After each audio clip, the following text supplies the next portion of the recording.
El 17 de septiembre de 2025, después de pasar 32 años en el corredor de la muerte, David Joseph Pittman fue ejecutado por inyección letal en la prisión estatal de Florida.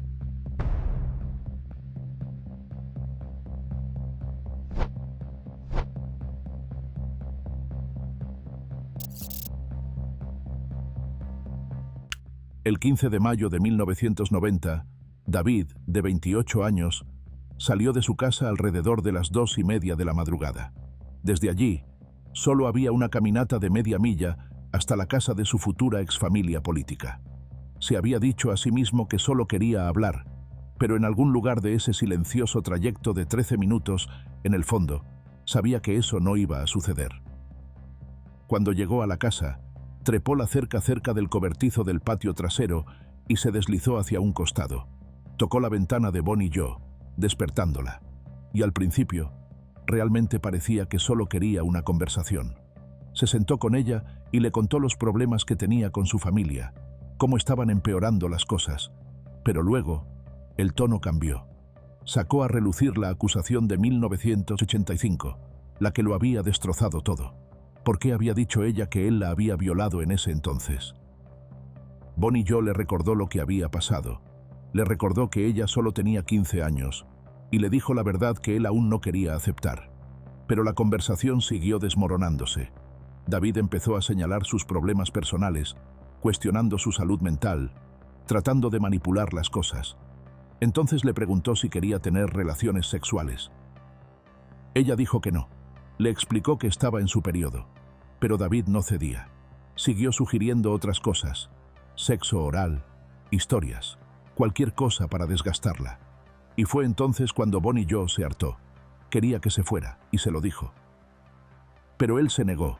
Ella trató de gritar, esperando despertar a sus padres, pero David entró en pánico. Se lanzó hacia ella y le tapó la boca con la mano, desesperado por silenciarla antes de que alguien pudiera escuchar. Y lo que pasó después fue brutal. Golpeó con fuerza a Bonnie Jo, y en ese momento, algo dentro de él se quebró. Le cortó el cuello y luego la apuñaló una y otra vez, hasta que su cuerpo quedó inmóvil. Pero el ataque no fue silencioso. El ruido despertó a su madre, Bárbara.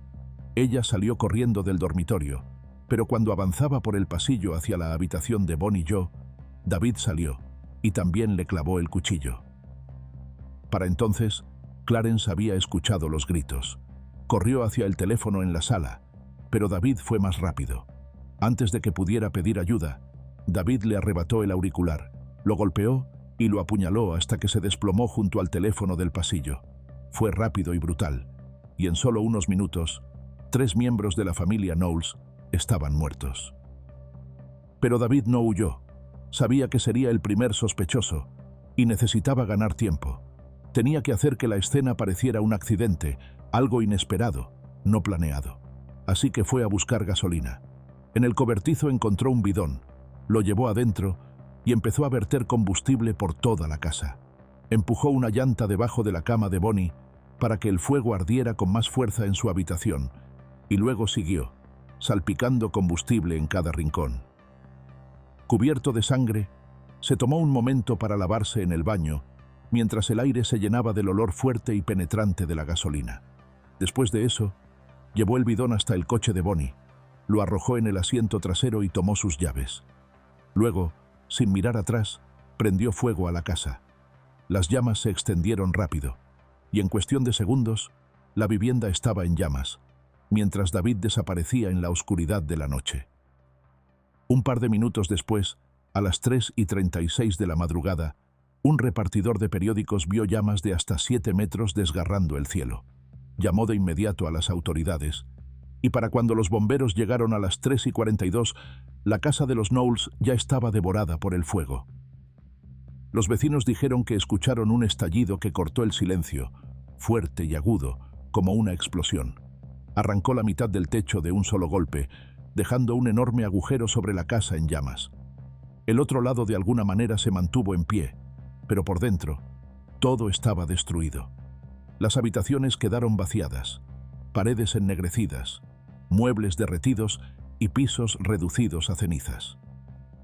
Las cuadrillas de bomberos lucharon intensamente durante unos 30 minutos antes de que el incendio principal finalmente cediera. El fuego había comenzado en la sala de estar, el mismo corazón de la casa, antes de propagarse rápido y consumir todo a su paso. Los bomberos permanecieron otra hora, buscando los puntos calientes que seguían encendiéndose, como el de la habitación de Bonnie Joe. El daño allí era peor que en cualquier otra parte. Las paredes estaban carbonizadas, el techo derrumbado y el suelo completamente desaparecido. Y entonces vieron por qué. Alguien había colocado una llanta vieja debajo de la cama. Actuó como una antorcha, ardiendo más fuerte, por más tiempo y con más agresividad que cualquier otra cosa en la casa. El fuego en esa habitación no solo estaba destinado a destruir, estaba destinado a borrar todo. Y eso no fue lo único que encontraron. Dentro de la casa quemada estaban los cuerpos de Clarence, Barbara y Bonnie Joe, pero no había sido el fuego lo que los había matado. El médico forense reveló la verdad. Ya estaban muertos antes de que comenzaran las llamas. Bonnie Joe había recibido 8 puñaladas. Cada herida era lo suficientemente profunda como para ser mortal por sí sola, y juntas provocaron una pérdida masiva de sangre que llevó a una muerte rápida. Las heridas de Bárbara contaban la misma historia. Tenía 3 puñaladas, una en el cuello y 2 en el pecho. Las del pecho perforaron su aorta, matándola en cuestión de minutos, 5 como máximo. Y al igual que Bonnie Joe, ella había muerto mucho antes de que se encendiera el fuego. Clarence recibió 5 puñaladas. Una fue superficial, pero las otras 4 fueron devastadoras, cada una penetrando profundamente en su cavidad torácica. También causaron un sangrado masivo, y en cuestión de minutos, Clarence estaba muerto. Las pruebas confirmaron el mismo detalle que con Bárbara y Bonnie Joe. No había hollín en sus vías respiratorias, ninguna señal de que hubiera inhalado humo. Las quemaduras vinieron después. El fuego había sido planeado para cubrir el crimen, pero el cuchillo ya había hecho su trabajo. Y al amanecer, resultó que el rastro de fuego no había terminado en la casa de los Knowles. Alrededor de las 6:30 de esa mañana, un trabajador de la construcción llegó a su turno y vio algo inusual. Un Toyota marrón aparentemente atascado en una zanja cerca de su lugar de trabajo, a menos de 1 milla de la escena del crimen. Poco después, una grúa casera se detuvo al lado del coche. El trabajador observó cómo un hombre bajaba, y momentos después, un espeso humo comenzó a elevarse en el aire. El Toyota estaba en llamas. Una vecina cercana también lo vio. Observó el humo que se levantaba y luego notó a un hombre corriendo lejos del coche en llamas. Más tarde, cuando la policía le mostró una rueda de reconocimiento, señaló sin dudar a David Pittman. Y cuando el trabajador de la construcción vio la misma rueda, también lo confirmó. Los detectives confirmaron rápidamente lo que ya era obvio. El incendio del coche no había sido un accidente.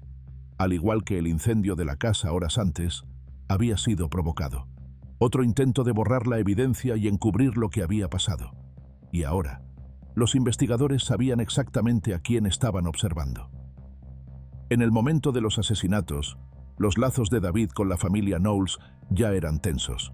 Estaba en medio de un amargo divorcio de Bárbara Marie, de 23 años, la otra hija de Clarence y Bárbara, y la separación era fea. Los testigos dijeron después que David había hecho amenazas repetidas, no solo hacia Marie, sino hacia toda su familia. La había conocido cuando ella tenía 18 y él 23, y en ese entonces parecía independiente, un hombre que quería valerse por sí mismo. Se casaron en apenas 2 meses, y los bebés llegaron igual de rápido. Pero el matrimonio cayó en la ira y las amenazas, y los hijos terminaron viviendo bajo el cuidado de sus abuelos, Clarence y Bárbara. Eso hizo que lo ocurrido en esa casa fuera aún más difícil de aceptar, porque no solo era violencia contra sus ex-suegros, era un ataque al mismo hogar donde habían sido criados sus propios hijos. Y había más.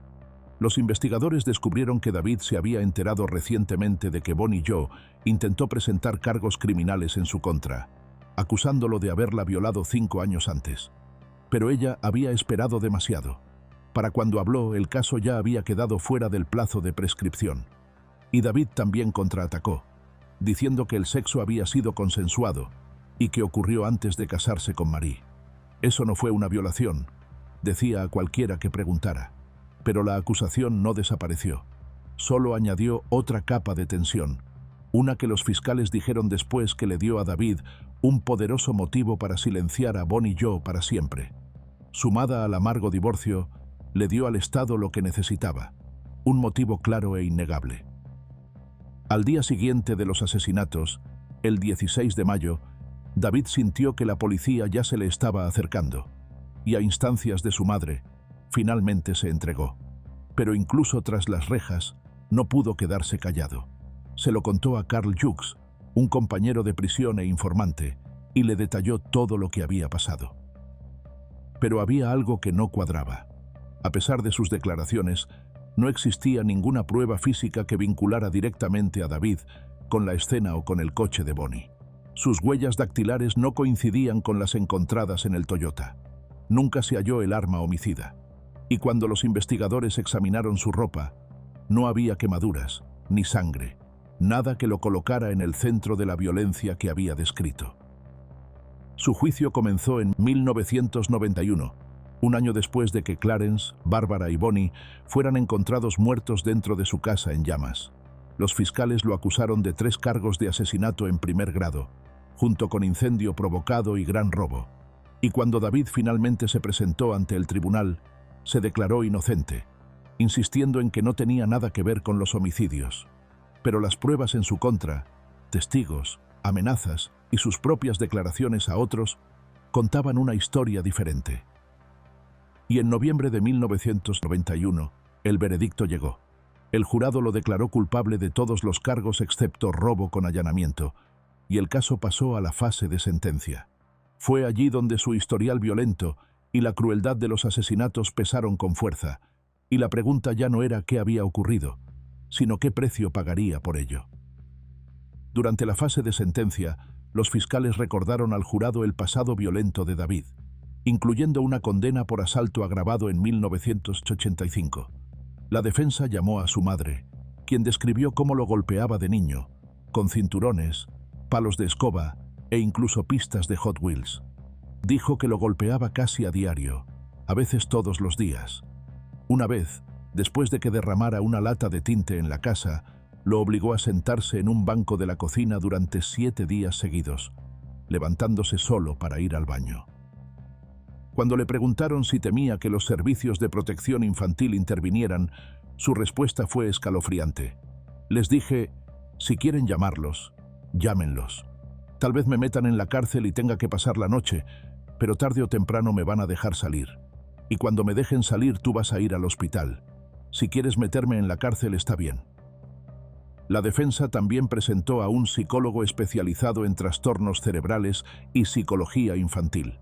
Él le dijo al tribunal que David sufría de TDAH severo, daño cerebral e inestabilidad emocional, y explicó que esto no era solo un niño rebelde, era una vida construida sobre la disfunción.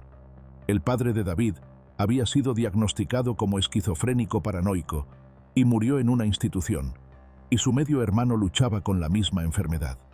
Las pruebas situaron el coeficiente intelectual de David dentro del rango normal, pero su memoria obtuvo resultados peores que el 99% de la población. El psicólogo le dijo al jurado que, con el alcohol sumado a su daño cerebral y al estrés, David pudo haber estado al borde de la psicosis, tan perdido que perdió el contacto con la realidad durante los asesinatos. La defensa argumentó que este trasfondo no excusaba los asesinatos, pero según ellos, sí los explicaba, y esperaban que esa afirmación fuera suficiente para salvar a David de la pena de muerte. Pero no lo fue. Tras escuchar el testimonio, el jurado votó 9-3 para recomendar la pena de muerte en cada una de las condenas por asesinato. Luego, el 12 de abril de 1991, el juez lo hizo oficial. Estuvo de acuerdo con la recomendación del jurado, citando factores agravantes, y sentenció a David Joseph Pittman a morir por los asesinatos de Clarence, Barbara y Bonnie Knowles, calificando los crímenes de atroces, horribles y crueles. Durante los siguientes 32 años, David luchó para escapar de la pena de muerte. Sus abogados presentaron moción tras moción, alegando mala conducta, procedimientos injustos y dudas sobre su estado mental. pero cada intento terminó igual, denegado. Los jueces confirmaron el veredicto, la sentencia y la pena capital. Y finalmente se fijó una fecha, el 17 de septiembre de 2025. La Corte Suprema de Estados Unidos rechazó la última apelación de David el día 26, y a la mañana siguiente, el final ya estaba en marcha. Se despertó a las 5:45 de la mañana, bajo las mismas luces frías que lo habían acompañado todos los días en el corredor de la muerte. Horas después, se sentó a comer por última vez. Bistec, pollo y panecillos. Lo hizo en silencio, sabiendo que ya no quedaba nada por lo que luchar. Luego, poco antes de las 6, lo sujetaron a la camilla. Cuando le preguntaron si tenía últimas palabras, David no dudó. Sé que todos ustedes vinieron a ver cómo el estado de Florida asesina a un hombre inocente. Soy inocente. No maté a nadie. Eso es todo, dijo. La ejecución avanzó sin complicaciones. El personal siguió los controles de rutina, llamando su nombre y rozando sus pestañas, pero no hubo respuesta. A las 6:12, fue declarado muerto. David Joseph Pittman tenía 63 años. ¿Qué opinas? ¿Se ha hecho justicia? Déjanos tu opinión en los comentarios.